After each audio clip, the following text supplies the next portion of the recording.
Hey there, this is pretty exciting. I am on my way inside the doctor's office for my consultation. So I'll let you know how it goes when I get out.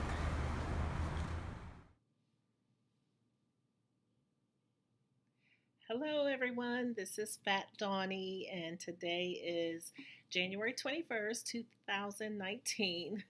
And I am following up with my update from my first consultation visit with the surgeon. So, if you've seen my other two videos, at this point I'm just getting started. So I introduced myself and to let everyone know that I am starting the weight loss surgery journey. And I am 48 years old. I am over 300 pounds. I give you my stats really based off of today's visit. So today I found out that I'm no longer 5'11, I'm 5'10 and a quarter. And I weighed in at 319.1. They took off 2 pounds because of clothing. So I'm 317.1 pounds um, today at the surgeon's office for the weigh in. And so, yeah, my BMI, now that I'm a little shorter, is actually higher than I thought. So, my BMI is 45.45. And so, I definitely qualify on those grounds alone for weight loss surgery. So, today, when I went in for my appointment, and by the way, I had scheduled two appointments, one with two different surgeons.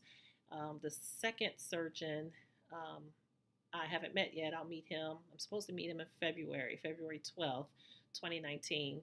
But I've already started meeting with his nutritionist December and January.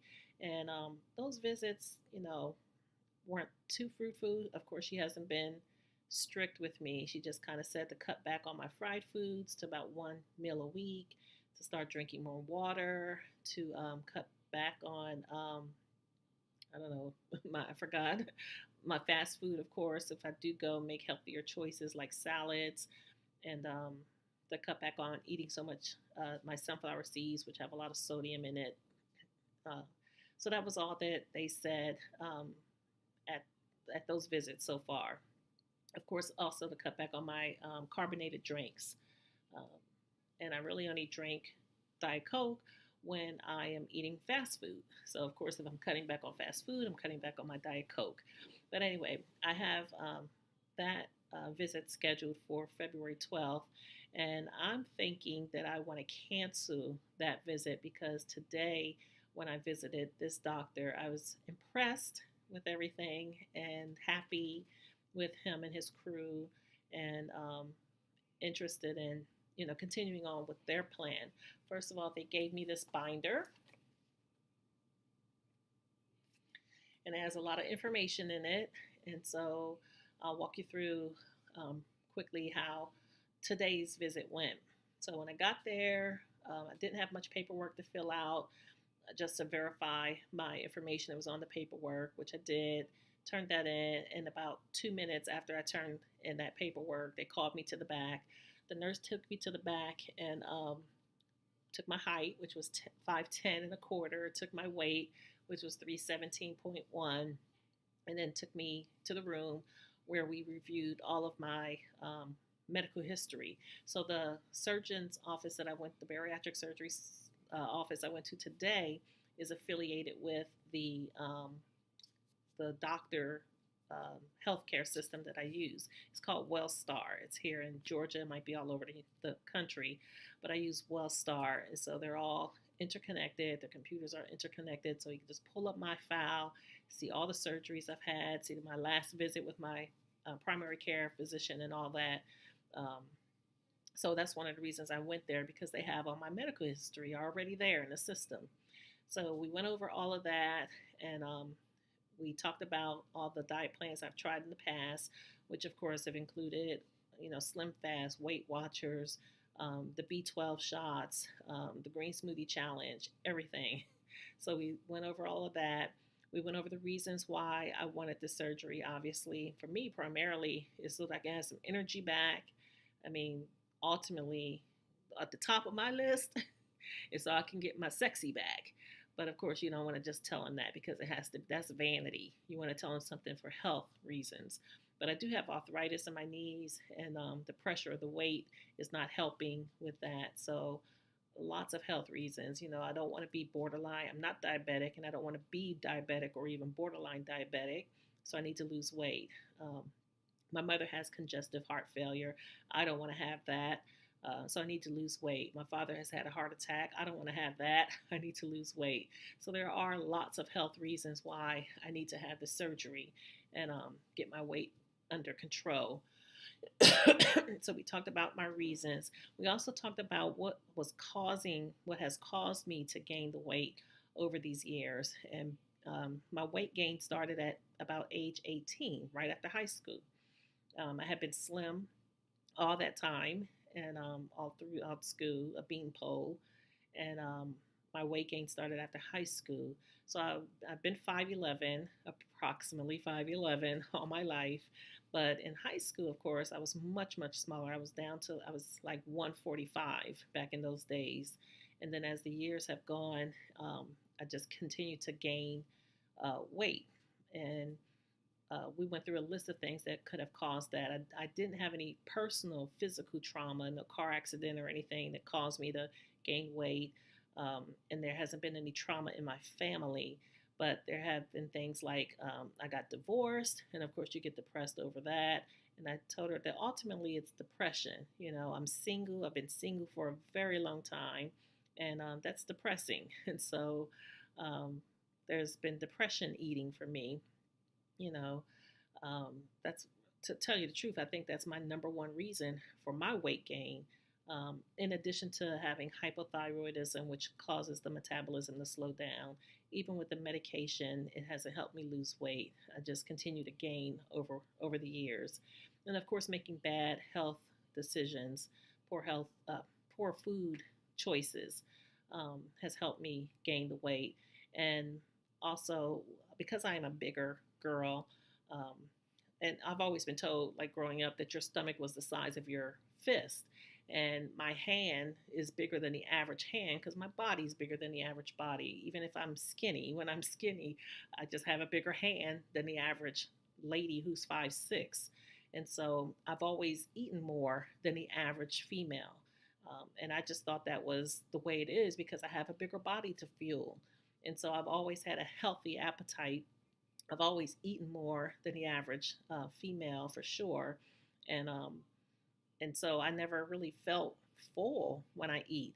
And then sometimes when I did feel full, I continue to eat because the food was good. I like food. And so those are the reasons why I've gained weight over the past 25 years or so. And so we noted all of that. And one of the good things about the surgery is it takes away that hunger pain for most people, for the most part. Some people feel like they're still hungry. I think again, it's in the mind. They're just bored, or they're not used to not eating as often after they have after they have the surgery. Things change, and they think they're hungry. But me, literally, I mean, I can eat something and I'm still hungry. So I think this surgery is going to definitely help me with that. I wouldn't call myself a binge eater, but excuse me, if I have a moment of depression, I'm gonna eat. Like I haven't eaten a whole pint of ice cream in a long time, but I've done it a lot in the past. But that's not how I eat today.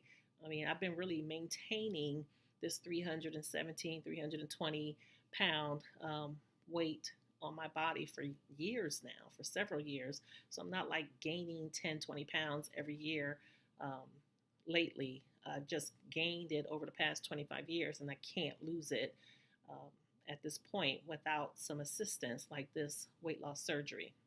So after talking to the nurse, the surgeon doctor came in, and he was really cool. So we laughed a few times at different things, and he told me about all the different surgeries that I can have. The main three, basically, the gastric sleeve, where they just cut, part of your stomach, leave you with a little bit, take the rest out, so you can only eat this much instead of eating this much. And then we talked about the R&Y surgery, where they just take the make a small pouch, take a little bit of your stomach, and that's how much you can fill up as opposed to this much. You're going to fill up that pouch portion. And then we talked about the duodenine switch, which will then take your intestines and redirect, disconnect it from the liver to the, I don't know, to the lower intestine, and it's just taking those tubes in there and redirecting how the food flows through your stomach so that you're only absorbing a small amount of nutrients from the small amount of food that you're already eating. So obviously you're going to lose the most weight off of that, but you're also going to suffer from the most nutrition deficiencies.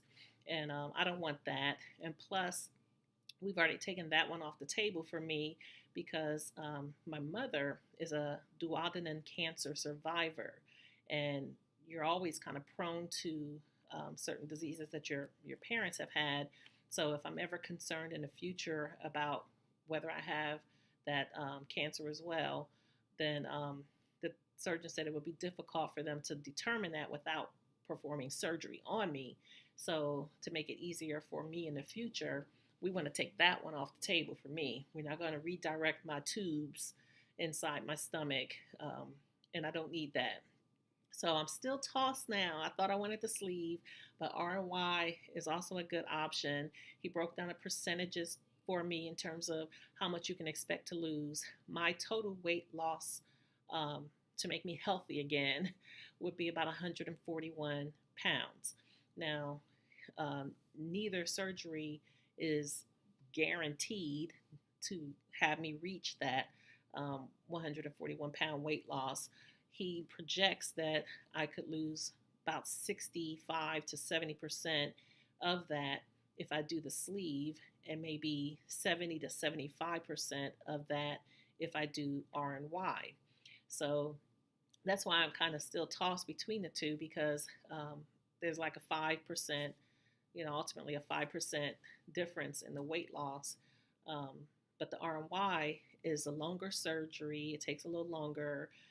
You tend to have issues afterwards, such as dumping. If you eat the wrong things, then you're going to upset that little pouch stomach, and you're going to be in that bathroom having very loose bowels. And I told him I already kind of have that because I don't have a gallbladder already. It's already been taken out. So he said, you don't want to make it worse. If you're already experiencing some of that, then you don't want to make it worse. So I'm kind of leaning towards taking RNY off the table and just, doing the gastric sleeve like most people are doing these days. He said in the past 5 or 10 years, that's been the most popular surgery. And so I'm probably going to stick with the sleeve. And then I'm going to push myself harder to reach, the 80% of my goal weight loss, because I definitely want to be under 200 pounds after all this is said and done. I don't have to be 176, but I definitely want to be under 200. So we had a nice talk about all those 3 surgeries and everything.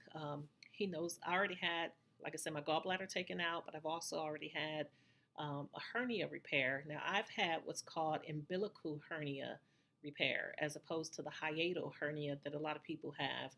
I'm not quite sure what the difference is between the two, but with my repair, I actually have a mesh, M-E-S-H, a mesh in my stomach area, which helps to keep my stomach, or whatever it is, keeping something together from where the hernia was. And so that leaves a scar on the outside above the navel. And so he wanted to check that out. So he looked at it, he pressed on my stomach. He said it won't be a problem to do any one of these gastric or any one of these bariatric surgeries with a mesh already in there. But just in observing my stomach, he noted that he didn't even think after the weight loss that I would even need a tummy tuck, because he said I was tight. He said my stomach was very tight, and it's kind of solid, and I didn't have a lot of excess skin even now. I mean, he can tell with my skin bloated and fat that I don't have a lot of excess skin. So he's predicting that after weight loss, I won't even need a tummy tuck. I'm hoping that works out just fine because I'm going to need that money on my inner thighs and my upper arms. Jiggly wiggly. I'm going to need to save the money for those, and maybe even some stuff around the face, depending on how my face slims down. So that was good news to hear. My tight stomach, my tight fat stomach is an oxymoron, but that's me. So we had a good visit with him, and then after that, I met the nutritionist, and the nutritionist, told me, gave me a plan, just like the last nutritionist at the other place, getting my water intake up to 60 ounces a day, getting my protein up to, close to 60 grams a day, which I'm probably pretty good on my protein because I eat a lot of fish. I eat a lot of salmon for sure, and I eat a lot of fish and chicken. So I'm pretty good on my protein intake now. Obviously, after surgery, it might be a little difficult to get enough fish in and everything. Of course, after I'm cleared to eat solid foods. But okay, they also said, of course, to wean off of the carbonation. So this week alone, the past 7 days, I've had 4 sodas. Um, so I'm not quite weaned off of them yet, but I am definitely going to be cutting back. Obviously, for me, because I don't buy any. You can look at my refrigerator. I do not have any soda sitting in my refrigerator at all. But whenever I eat out, whether it's fast food or at a restaurant, I get a Diet Coke because I don't get sweet tea or anything else that has sugar in it. But I end up getting a Diet Coke. So the less I eat out, the less I'll have of the carbonated drinks. Um, so, of course, I'm weaning myself off of that. They even told me to start practicing having a beverage either 30 minutes before or 30 minutes after the meal. They really said after the meal because, of course, after surgery, that's one of the rules. You have to wait 30 minutes after your meal to have your beverage. So they said start practicing now. And then also with chewing, they want to make sure that I chew and each bite of food 20 times before swallowing. And I mentioned to them that I had eaten, knowing this, I was, trying to track myself yesterday when I was eating a little cube of cantaloupe. It was some cantaloupe I had for my snack last night. And I counted about 13 to 15 top chews. So their goal for us is to, or for me, is to chew about 20 times before swallowing. So, of course, I'm not going to count every time I chew how many I'm doing, but I'm going to try to pay more attention to that so that I can make sure that I'm getting in the habit of munching up my food very well before I swallow, because that's going to be very important. Then after talking to the nutritionist, oh, by the way, the book that they gave me is so great that it has a lot of suggested items for you to get. So like rice cakes with some peanut butter, different types of yogurts, different kinds of protein bars. And these are all things that give you good protein. And if you can see in the middle of the page, that yellow bag, it says baconettes. When I saw that, I was like, what? I get to have some baconettes? Because I love baconettes because they're salty. It's pork rinds. It's fried pork rind snack treat, but I only eat it because they're salty. Just like I eat my sunflower seeds. They're salty. And that's what I'm a saltaholic. That's what we eat. So he Googled the sunflower seeds and saw that they're like 1,200 milligrams of sodium in a serving size, as opposed to these baconettes, which are like 250 milligrams in a serving size. So I'm going to be eating less sunflower seeds and more baconettes. But even with that, I'm not going to, have it all the time, so that I can cut back on even that. Also in this book, they gave me a list of things to eat when I do eat out. So if I'm going to Chick-fil-A or Taco Bell, Panda Express, Applebee's, Chili's, Jimmy John's, the sub places, of course, you can eat a lot of stuff from them. But just a nice list of things you can eat if you have to eat at a fast food or restaurant, so that you can remain healthy. So, of course, any restaurant that has those lean, 500 calories or less kind of meals, that's what they recommend that I always pick and choose when I'm eating out. So then that was the nutritionist. And then the last person I saw was the exercise lady who um, took some of my measurements and also put me on a machine that measured my BMI again, and then measured my fat mass, my water, total body water, and my fat free mass, the good stuff. And so here's my report.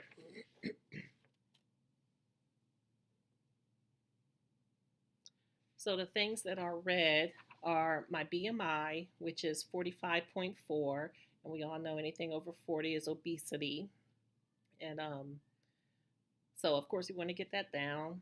And then my fat mass is the index is 24.4, and a normal index at the top end of normal is 8.8. So I have a long way to go to get my fat mass down. And everything else was pretty okay. My body water and my fat free mass um, are okay, but the fat and the BMI, which go hand in hand, need to be reduced over time. And so she took my measurements and we talked about increasing my workout, which from zero to something.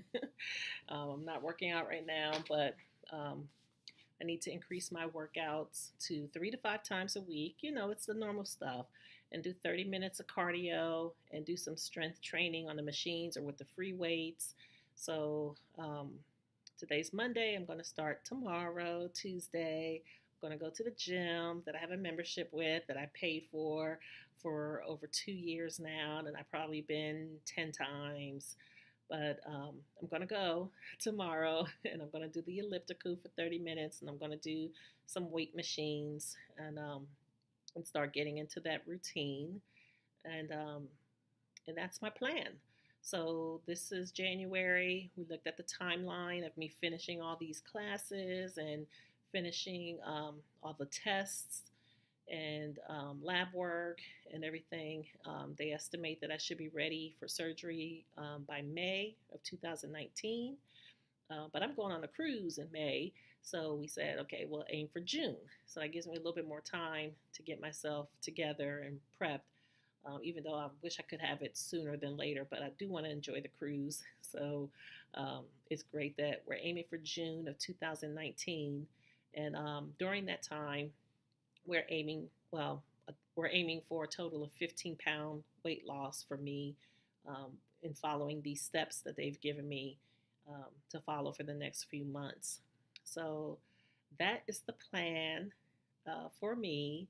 And I will be posting my updates to here to show how much I'm sticking to the plan, to talk about my challenges during the week and my successes during the week as well. And so I hope that you continue to follow me. If you haven't already subscribed, please subscribe so you'll know when I'm posting my updates. And if you have any questions, concerns, or comments for me, please put them in the comment section so that I can hear from you and so that you can help me in any way that you can help me, or I can help you in any way that you need help. If you're going through this weight loss surgery journey as well, I want to be a source for you, and I want a source of strength, a source of information, or whatever you need to go through this journey. And I need you to be there for me because I'm pretty much doing this on my own. I have a 19-year-old daughter. Anybody who has a teenage, college age daughter or child knows that they don't even, I mean, they care, but they don't care about your life. So I'm at this on my own with no support, no real support that I can talk to on a regular basis. So I appreciate any feedback that you have. If you have a page, I'll be subscribing to your page so that we can communicate back and forth and I can learn from you. So I thank you so much for listening to me and looking forward to sharing my journey with you as I go along.